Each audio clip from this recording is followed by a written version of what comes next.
اللہ کی بنائی ہوئی صورتوں کو بگاڑتے رہیں گے۔ اور جس شخص نے اللہ کو چھوڑ کر شیطان کو دوست بنایا وہ صاف صاف گھاٹے میں رہا۔ وہ ان کو وعدے دیتا ہے اور امیدیں دلاتا ہے، اور جو کچھ شیطان انہیں وعدے دیتا ہے وہ دھوکہ ہی دھوکہ ہے۔ ایسے لوگوں کا ٹھکانہ جہنم ہے، اور وہ وہاں سے کوئی راہ فرار نہیں پا سکیں گے۔ اور جو لوگ ایمان لائے اور نیک کام کرتے رہے ان کو ہم بہشتوں میں داخل کریں گے جن کے نیچے نہریں جاری ہیں، وہ ہمیشہ ہمیشہ ان میں رہیں گے۔ یہ اللہ کا سچا وعدہ ہے، اور اللہ سے زیادہ بات کا سچا کون ہو سکتا ہے؟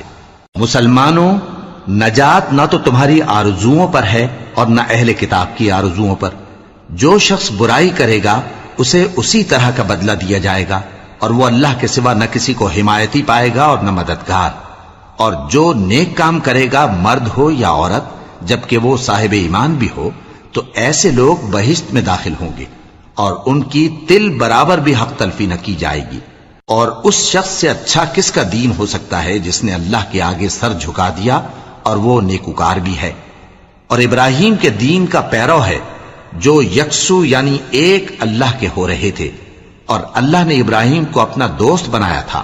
اور آسمان اور زمین میں جو کچھ ہے سب اللہ ہی کا ہے، اور اللہ ہر چیز کا احاطہ کیے ہوئے ہے۔ اے پیغمبر، لوگ تم سے یتیم عورتوں کے بارے میں فتویٰ طلب کرتے ہیں، کہہ دو کہ اللہ تم کو ان کے ساتھ نکاح کرنے کے معاملے میں اجازت دیتا ہے، اور جو حکم اس کتاب میں پہلے دیا گیا ہے وہ ان یتیم عورتوں کے بارے میں ہے جن کو تم ان کا حق تو دیتے نہیں، اور خواہش رکھتے ہو کہ ان کے ساتھ نکاح کر لو، اور نیز بیچارے بے کس بچوں کے بارے میں۔